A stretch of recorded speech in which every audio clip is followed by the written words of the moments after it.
제일 많이 물어보는 게 직장 다니면서 어떻게 해요? 이거 정말 많이 물어보시거든요. 실제 저는 1호점 세팅하는데 다 끝냈습니다. 매일 같은 시간에 일어나고 같은 지하철 타고 책상에 앉아서 야근하고 같은 밥 먹고 또 소파에 앉아서 잠들고 이 반복 언제까지 할 건가요? 이게 직장 다닐 때 아무것도 안 했었습니다. 통장에 월급만 들어왔었어요. 초반에 그랬죠. 그때까지는. 근데 지금은 매달 1일 8군데에서나 월세가 들어오고 있어요. 직장 동료들은 아무도 몰랐었습니다. 예전에 팀장님이 종종 물어보셨어요. 요즘 표정이 왜 이렇게 좋아졌어요? 웃으면서 말했어요. 그냥요. 사실 말을 못했었어요. 매달 제가 8곳에서나 월세를 그렇게 받고 있다는 걸요. 왜 조용히 처음에 시작했냐고요? 제 주변에 부업 시작하면서 인스타에 올리는 분들 정말 많았습니다. 스마트 스토어 시작했다, 블로그 시작했다, 인스타 공구 시작했다. 그러면서 6개월 후에 들여다보면 조용해져 있더라고요. 저도 부업으로 무인 창업들 3개나 해봤습니다. 매출은 다 나왔습니다. 근데 퇴근하고 또 가야 되고 재고 채우러 가야 되고 민원 나면 또 달려가야 되고 이게 부업인가요? 이건 부업이 아니라 투잡, 쓰리잡이었습니다. 근데 지금은요 퇴근하고 거의 딱 15분이면 끝납니다. 쉐어하우스 8채에서만요 거의 한 달에 한 번씩 월세가 그냥 들어와요. 이걸 직장 동료들은 잘 알 수가 없습니다.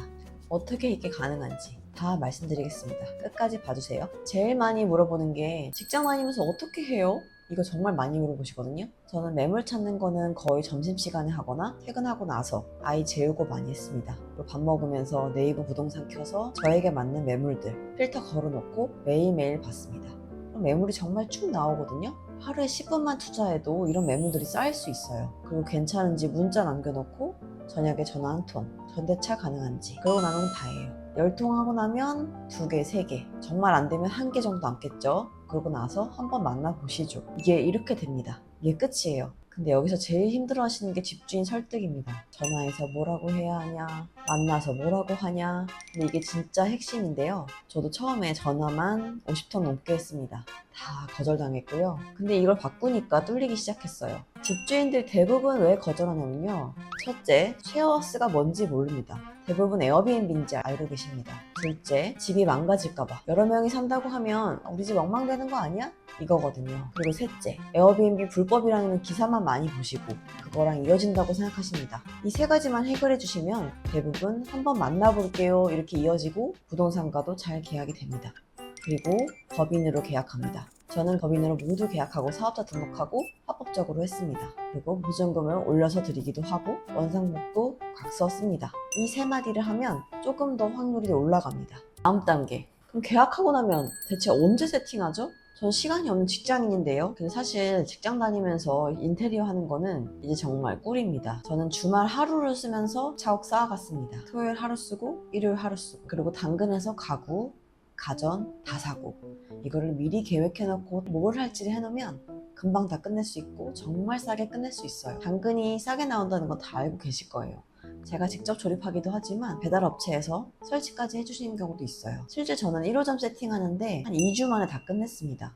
그것도 3번 가고요. 그리고 총 1호점 같은 경우는 총 200만 원 들었고 에어컨이 다 설치되어 있던 집이라 그렇게밖에 들지 않았던 건 사실입니다. 이거랑 비교해서 무인 창업, 무인 성인용품점 같은 경우는 거의 1억이 들었거든요. 간판을 많이 했기 때문에 그걸 생각하면 거의 10분의 1이에요. 저는 법인 내고 사업자 등록하고 합법적으로 다 하고 있습니다. 회사 연차를 많이 안 쓰고도 충분히 세팅할 수 있는 시간을 벌 수 있습니다. 그러면 세팅이 다 끝나고 나면 이제 사람을 모객해야겠죠. 생각보다 쉐어하우스를 찾는 사람들이 정말 많아요. 이 수요가 어디 있는지도 모르시는 분들이 정말 많지만 제 주변만 해도 외국인 노동자분뿐만 아니라 나이대가 조금 있으신 분들, 나이대가 많더라도 40대겠죠? 이러신 분들도 쉐어하우스 찾는 분들도 많습니다. 이런 곳들을 찾는 카페 이런 곳들도 있고 요새 심지어 당근마켓 이런 곳에서도 모객을 해서 글을 올리고 하면 문의가 많이 옵니다. 사진 잘 찍어서 올리고 가격 적당히 맞추면 일주일 안에 입주민들이 문의가 오고 견학이 오고 면접을 할 수 있습니다. 저는 이 절차를 거의 일주일 만에 입주자를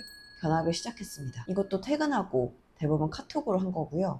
문의 오는 게 일하다가 올까봐 두렵고 하시는 분들 많으실 거예요. 하지만 대부분 카톡이나 문자로 오기 때문에 퇴근하고 나서 다시 연락을 주고 이렇게 할 수 있습니다. 날짜 잡고 입주시키면 끝이에요. 이제 입주가 다 되고 나면 그때부터가 진짜 15분인데요. 사실 실제로 하루에 15분, 이게 평균 15분이지 오늘 같은 경우는 하루에 5분 정도밖에 입주민 관리가 없었습니다. 대부분 어쩌다 한 번씩 에어컨 작동이 안 돼요. 네, 그럴 때는 업체 전화번호 연결해주고 보내면 끝입니다. 그게 아니면은 월세가 입금이 잘 안 됐다든지 아니면 입주민이 변동되는 시즌에 입주민 연결해주고 투어해주고 그 정도가 끝입니다. 왜냐하면 대부분 쉐어하우스는 에어비앤비처럼 바로바로 하루 단위, 이틀 단위로 바뀌지 않고 6개월, 1년, 2년 단위로 교체되기 때문에 매일 뭔가 터지는 게 아니에요. 대부분 입금하는 날 그 정도만 확인하면 됩니다. 저는 차츰차츰 1호점에서 8호점까지 확산했는데요. 1호점 시작하고 첫 달에 월세가 들어오고 그래서 이게 되는구나 확신을 갖고 2호점이 시작했고 2호점을 하고 나서 대기가 생기기 시작하면서 3호점 그리고 4호점 그러다 보니 8호점까지 확장하게 됐고 수익이 얼마냐면요. 지금 8채에서 이 통장은 제가 매달 받고 있는 쉐어하우스 전용 계좌인데 매달 돈이 들어오면 바로 나가는 통장으로 이 정도 입금이 되고 있습니다. 직장 월급은 따로 받고 이렇게 쉐어하우스로 또 따로 받고 이런 것도 하실 수 있는 거예요. 사실 에어비앤비에 비하면 엄청난 수익은 아니라고 하실 수 있어요. 하지만 내가 내 시간을 갖고 아예 문의조차 별로 없는 그런 사업이 저는 쉐어하우스라고 당연히 추천할 수 있습니다. 저는 이 영상만 보고도 충분히 여러분들이 시작할 수 있다고 생각합니다. 제가 1호점을 처음 했을 때 보증금 500에 월세 55만원짜리 집을 구했었습니다. 이렇게 처음에 한 개 하다가 되니까 2개 하고 그러다 보니 이렇게까지 8채까지 늘어나게 됐죠. 사실 이러한 구조를 확장해서 저는 지금 해외에도 숙박업을 하고 있고 그러한 자유를 가지고 제가 하고 싶었던 여러 사업을 하고 있는데요. 월급은 그대로인데 물가는 오르고 지금 또 원화가 똥값인 시대죠. 이 생활이 언제까지 가나 솔직히 두렵기도 했어요. 근데 지금은요 퇴근하고 카톡 몇 번 확인하고 해외는 왓츠앱 확인하고 이렇게 해서 관리되고 있습니다. 오늘 영상이 도움이 되셨으면 좋아요, 구독 눌러주시고 더 많은 정보 저를 통해서 얻어갔으면 좋겠습니다. 감사합니다. 공간연구소 코지랩이었습니다.